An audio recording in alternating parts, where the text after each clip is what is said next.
Tony Giraud a plus d'une corde à son arc ou plutôt à sa guitare. Cet Hébroïcien vient de créer son auto-entreprise de lutherie, de ce qui était jusqu'à maintenant une passion. Il souhaite en faire un métier. À Évreux, Frédéric Lafont, Éric Lambert. Cela fait presque 10 ans que Tony Giraud fabrique des guitares. Il l'a d'abord fait pour lui, puis pour les copains.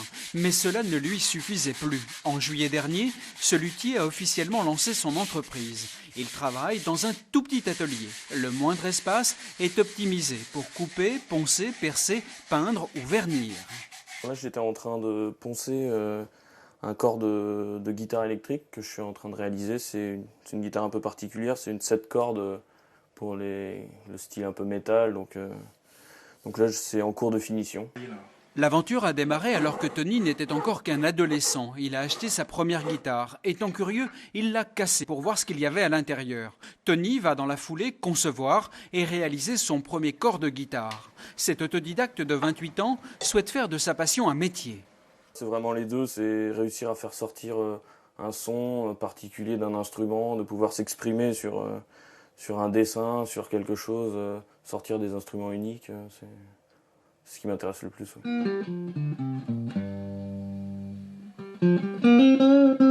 Tony compte aujourd'hui une vingtaine d'instruments à son actif. Il travaille les essences de bois en fonction des demandes formulées par ses clients. Toutes les guitares sont confectionnées de A à Z. Là, moi j'essaye de proposer un dessin, si lui n'a pas d'idée particulière ou qu'un de mes modèles lui plaît. Et on cherche les micros, l'électronique en fonction de ses besoins, du son qu'il recherche. Depuis qu'il a créé son auto-entreprise, ce luthier a trouvé une nouvelle clientèle. Pour s'offrir l'une de ses guitares faites sur mesure, il faut compter entre 900 et 1 500 euros. Avant de nous